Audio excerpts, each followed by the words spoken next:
Pag pinag-uusapan ng Home Along the Riles, ano yung pinaka-fondest memory ninyo? Ikaw, Clau. Go ahead. You first. Ano, sinasabi mo, ang ganda nga, pero tirador ng Ano, pagkain? tuyo. Anong tuyo? Hindi, Yun, pag sinasabi nila, ang nagsushoot ganda mo, kami ate. ng kain scene kumakain kami na scene sa Riles, sa bahay, may handa yung mga tuyo, daing, danggit. Na bisugo, Bisugo. Ang Dried gandang fish. babae, pero ubos yung set yung food. Sabi ni tatay, tirador. Ganda-ganda mo, pero ano, tirador ka naman ng mga dried fish. Yan ang sasabi ni tatay. Ako Magandang yung, titulo yung yan, di saya ba? sa set, Tito I'm Boy. sorry? Yung saya namin sa set. Lalo na yung mga scenes with Tito Babalu, Oh, Tatay Kevin, yung lagi lang tumatawa. As in yung buong production sa studio, tumatawa lang lahat yan. So kami ni Vandov, kami yung mga batang maliliit na makukulit dun. Pero Ikaw lang yun. Pero nakakamiss. nakaka- Iniisip lang natin yan si Tito Dolphy, nakakamiss. Paano nangyari, Boy 2, ang reunion na ito? actually, Tito, nag-umpisa, ito kasi, meron kaming parang pinopromote na product. I remember, di na namin mababanggit kung ano yung product na yun. Okay. Tapos sabi niya, let's think of something na gawa tayo ng content, punta tayo sa Riles. May pinuntahan kami isang Riles sa sukat. Hawak-hawak namin yung product, Tito Boy. Tapos may ginawa kami nito. Tapos nagulat kami, biglang napuno yung mga tao sa Riles. Tapos nag-viral. Tapos doon lang nag-start.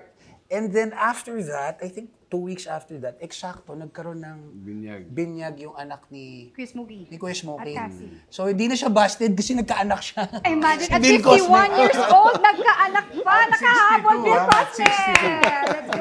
That time, Tito, kasama naman namin doon sila Tita Nova, sila Tita Ses, Okay. mas dumami. Hanggang nagtuloy-tuloy na. So, tuloy-tuloy. Hiningi ng publiko, kumbaga ang public nang humingi sa amin. Kumaga, show na yan. Gawin ng series yan. Gawin ng... Kaya ako'y nagpapasalamat. Kumusta ang pagiging direktor? Ito, parang ako pa yung pinakatumanda.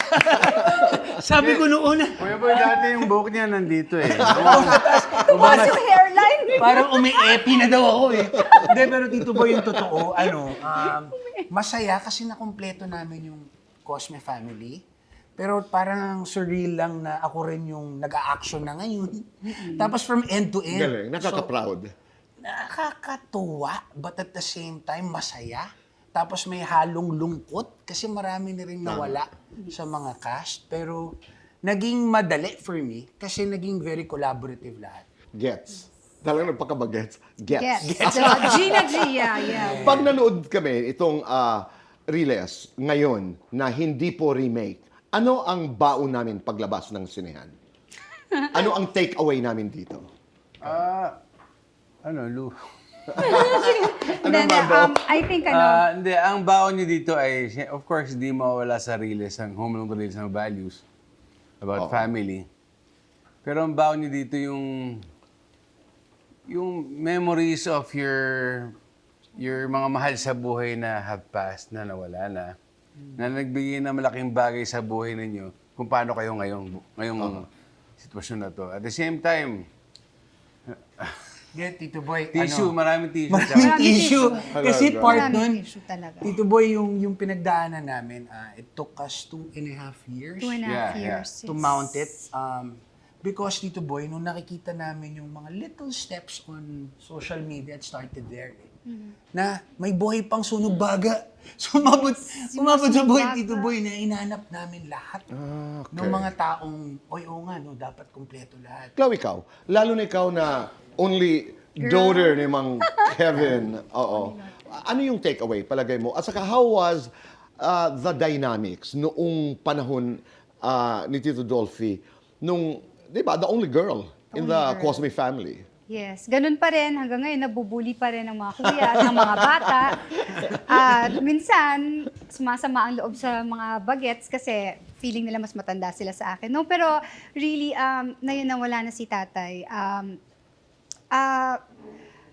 Alam mo yun, yung tatawa kami ng tatawa, tapos biglang, alam mo yun, alam namin na andyan yung presensya ni tatay, kasama namin. Tapos biglang tatahimik kami, tapos parang, ayun na, magiging sentimental na naman lahat. Yung ganyan, magiging emotional na naman. Ang gusto lang talaga namin is yung pasayahin yung tao, ibalik yung values sa bahay ng bawat Pilipino. Na matandaan ng Pilipino na ang Home Along the Riles, the reunion, the Cosmes ay ang pambansang pamilya pa rin. Yun lang ang gusto lang namin. I hear you.